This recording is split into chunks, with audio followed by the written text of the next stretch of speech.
नमस्कार, आप देख रहे हैं स्वराज करियर। मैं हूं आपके साथ बुशरा। और कृषि क्या है, इसका अर्थ हम आज खास कार्यक्रम में जानने की कोशिश करेंगे। कृषि कितने प्रकार की होती है और इन सब प्रश्नों के उत्तर हम आपको इस खास कार्यक्रम में बताने की कोशिश करेंगे। तो आप इस बुलेटिन को गौर से देखिएगा। और हमारे साथ इस वक्त एक्सपर्ट के तौर पर मौजूद हैं बहुत खास मेहमान सोनाली जी हमारे साथ स्टूडियो में मौजूद हैं। सोनाली जी, बहुत बहुत स्वागत है आपका। Thank you so much. क्योंकि सोनाली जी प्रोफेसर हैं एग्रीकल्चर डिपार्टमेंट में भाभा यूनिवर्सिटी से, तो बहुत सारे स्टूडेंट्स उनसे, अगर आप भी एग्रीकल्चर में अपना करियर बनाना चाहते हैं तो ये कार्यक्रम आज का खास आपके लिए ही है। और क्योंकि जैसा कि मैं जिक्र कर रही थी, सोनाली जी के पास भी ऐसे बहुत सारे स्टूडेंट आते हैं जो काउंसलिंग करते हैं कि उनके करियर में आगे वो किस दिशा में बढ़ सकते हैं। तो सोनाली जी, बहुत ज्यादा समय ना लेते हुए बेसिक तौर पर, एक ऊपरी तौर पर समझना चाहेंगी कि आखिर एग्रीकल्चर है क्या और इसमें करियर कैसे बनाया जा सकता है। जैसे कि मैं आप लोग को बता दूं कि हम लोग आज चर्चा कर रहे हैं एग्रीकल्चर के ऊपर कि कृषि शिक्षा क्या है। तो कृषि शिक्षा को जानने के लिए सबसे पहले हमें जानना होगा कि एग्रीकल्चर क्या है, कृषि क्या है। वैसे तो आप लोग सब जानते हैं कि कृषि क्या है, मतलब मुझे नहीं लगता कि हमारे आसपास कोई भी ऐसी चीज न हो जिसमें कृषि नहीं हो, क्योंकि हम जो क्लॉथ पहने हैं, हम जो पानी पीते हैं, हम जो एवरीथिंग, जो भी सब कुछ हमारे पास है वो सब कुछ कृषि से जुड़ा हुआ है। तो कृषि एक बहुत अभिन्न अंग है कृषि शिक्षा का। क्या बेसिकली हम देखते हैं कि किसान खेती करता है, वो अन्न उगाता है, वो बड़ी मेहनत से वो अपना जो भी प्रोड्यूस है उसको बेचता है, लेकिन एटलीस्ट होता यह है कि उसको सही दाम अपना नहीं मिल पाता है। तो इस और हम ध्यान देते हैं। और ये जो छोटी छोटी सी तकनीकी चीजें होती है जो हम उसको सिखाने की कोशिश करते हैं, इसको ही परिवर्तित करके हम कृषि शिक्षा के रूप में बच्चों को पढ़ाते हैं और सिखाते हैं। कृषि शिक्षा का उद्देश्य भी, और कृषि शिक्षा कहाँ से शुरू होती है, बेसिकली हम देखें तो अगर जो हमारे विद्यार्थी हैं वो 11th में कृषि सब्जेक्ट लेते हैं, एग्रीकल्चर लेते हैं या साइंस लेते हैं, फिर अपन देखते हैं आगे चल के कि वो 12th भी एग्रीकल्चर से करते हैं, तो उसको अगर आगे बीएससी एग्रीकल्चर करना है तो या तो उसको 12th में साइंस ग्रुप लेना पड़ेगा या एग्रीकल्चर लेना पड़ेगा। एग्रीकल्चर में उसको 50% मार्क्स बहुत ही कंपलसरी है उसके लिए कि वो उसको लेके आगे पढ़े। अब दूसरी बात ये आती है कि वो किस तरह से बीएससी एग्रीकल्चर करे। तो बीएससी एग्रीकल्चर करने के लिए हम देखते हैं कि उसको सबसे पहले दो तरीके होते हैं। एक तो एंट्रेंस एग्जाम होता है, पीएटी जिसको कहा जाता है, प्री एग्रीकल्चर टेस्ट हम उसको बोलते हैं, उसके थ्रू वो अपना कॉलेज चूज करता है। और दूसरा एक तरीका होता है कि वो जितनी भी प्राइवेट यूनिवर्सिटीज है, जैसे हमारा भाभा यूनिवर्सिटी जो है, वहां पे भी हम बीएससी एग्रीकल्चर संचालित करते हैं। ऐसे कई विश्वविद्यालय हैं जहां वो एडमिशन ले सकते हैं और अपना जो 4 साल की डिग्री है उसको पूरा कर सकते हैं। जी, और क्योंकि आप जिक्र कर रही हैं कि क्या सब्जेक्ट एग्रीकल्चर के स्टूडेंट को लेना चाहिए, अब बात अगर बीएससी एग्रीकल्चर करने की हो ही गई है तो करियर इसमें कैसे बनाया जा सकता है, यानी स्कोप कितने ज़्यादा ऐसे स्टूडेंट्स के लिए हैं। देखिए, करियर की बात करें अगर हम एग्रीकल्चर में, तो करियर इसका बहुत ब्रॉड है। जैसे कि कृषि ही अपने रूप में एक बहुत विस्तृत सब्जेक्ट है, उसमें आप देखेंगे कि कई तरह के सब्जेक्ट्स मर्ज होके रखे हुए हैं। तो करियर की अगर हम बात करें, अगर हम प्राइवेट सेक्टर में जाए या गवर्नमेंट सेक्टर में जाए, तो दोनों की अपनी इंपॉर्टेंस है।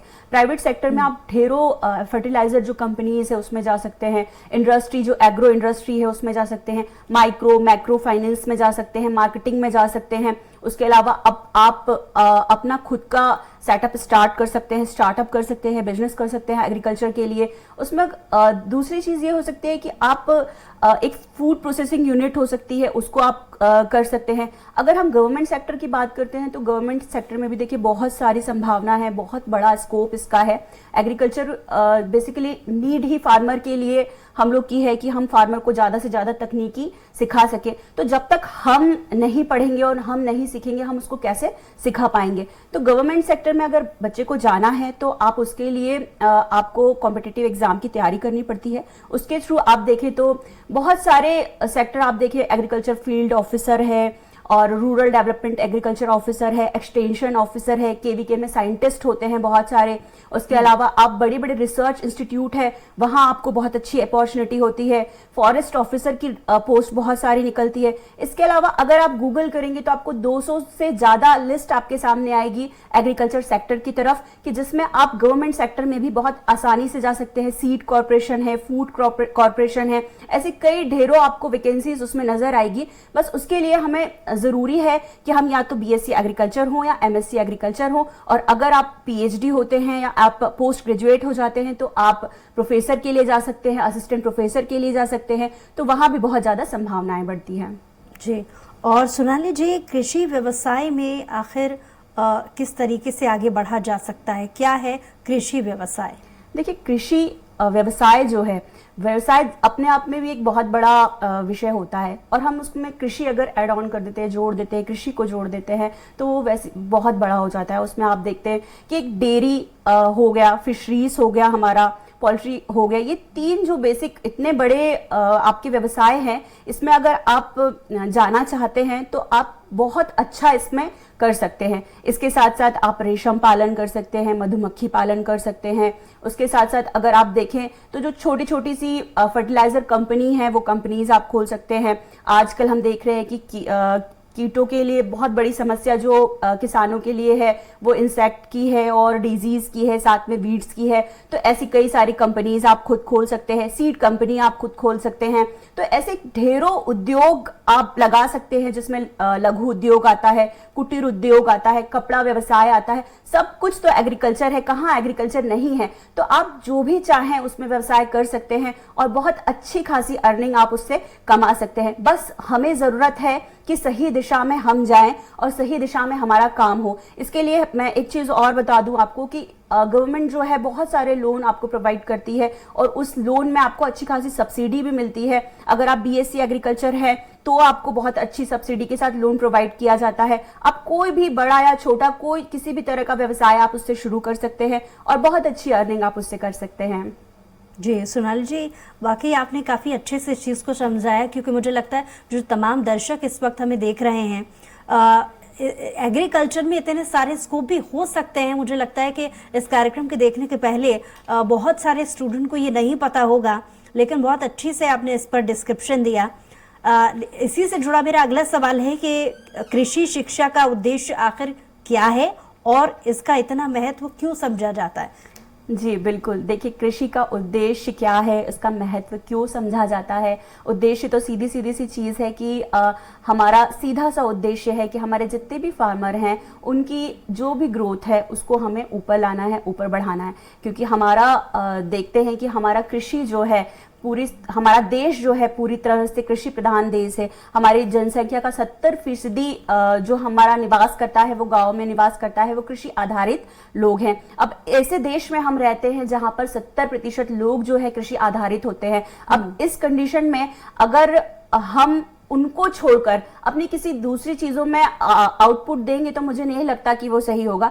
बिकॉज हमारी जो जीडीपी है, अर्थव्यवस्था है, उसका 20% हमारा जो एग्रीकल्चर है वो देता है, प्रदान करता है। तो अगर हम इसकी तरफ ध्यान देंगे, एग्रीकल्चर की तरफ ध्यान देंगे, तो नो डाउट कि ये बहुत ऊपर जाने वाला अपना एक कोर्स होता है, सब्जेक्ट होता है। अब इसमें हमारे फार्मर को जरूरत होती है कि जो छोटी छोटी सी तकनीकी सुविधाएं होती है वो उन तक नहीं पहुंच पाती, और इसका कारण ये होता है कि हमारे पास उतने संसाधन नहीं है कि हम उन तक पहुंचा पाए। तो इसके लिए यही चीजें होती है कि जैसे मैंने आपको बताया कि जो रूरल डेवलपमेंट एक्सटेंशन ऑफिसर्स हमारे होते हैं, उनका काम यही होता है कि वो छोटी छोटी जितनी भी तकनीकी नहीं आती है वो फार्मर तक पहुंचाना होता है और उसको इम्प्लीमेशन उसका करवाना होता है। अब यहाँ पे सीधा सा एक ही तरीका है कि अगर आप देख रहे हैं कि जनसंख्या बढ़ती जा रही है और बढ़ती हुई जनसंख्या को हम रोक नहीं पा रहे हैं, लेकिन हमारा जो कृषि आधारित क्षेत्र है वो दिन ब दिन कम होता जा रहा है। अब ऐसी कंडीशन में होता क्या जा रहा है कि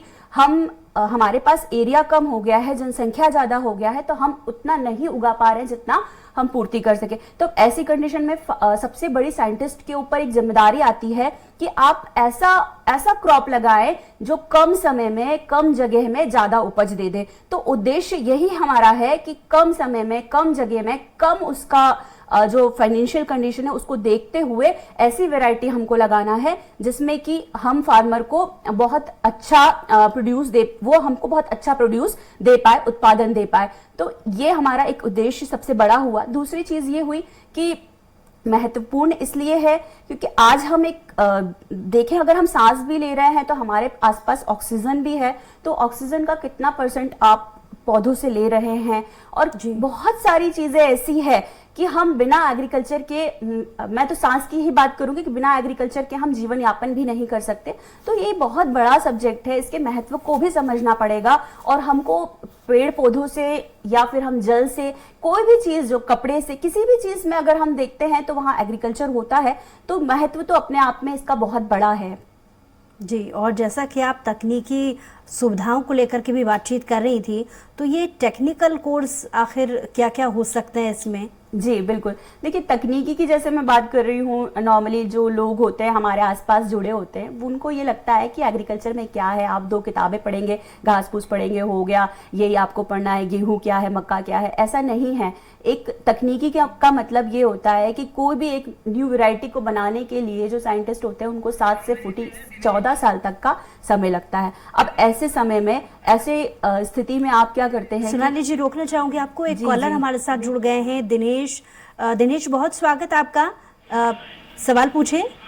मैम से मेरा ये सवाल था कि इसमें कोई सर्टिफाइड कोर्सेज भी हैं कुछ, ताकि शॉर्ट टर्म में कोई कोर्स कर सकें? जी जी जी जी जी बिल्कुल, इसमें सर्टिफिकेट कोर्सेज भी होते हैं। इसमें डिप्लोमा एग्रीकल्चर होता है जो 2 ईयर का होता है। इसमें 6 मंथ 6 सर्टिफिकेट कोर्स भी होते हैं, जिन सर्टिफिकेट कोर्स की सहायता से आप एटलीस्ट बिजनेस तो अपना शुरू कर सकते हैं, स्टार्टअप अपना शुरू कर सकते हैं।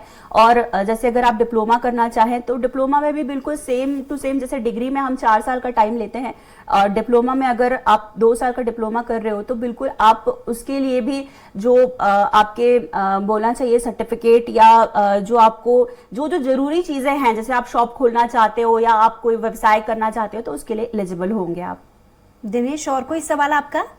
हाँ, एक सवाल और मैम से ये था कि इसमें करियर के लिए क्या क्या ऑप्शंस हैं एमपी के अंदर? देखिए, करियर अपॉर्चुनिटी की जैसे मैंने अभी आपको शुरुआत में ही बात की होगी, करियर अपॉर्चुनिटी इसमें बहुत ज्यादा है।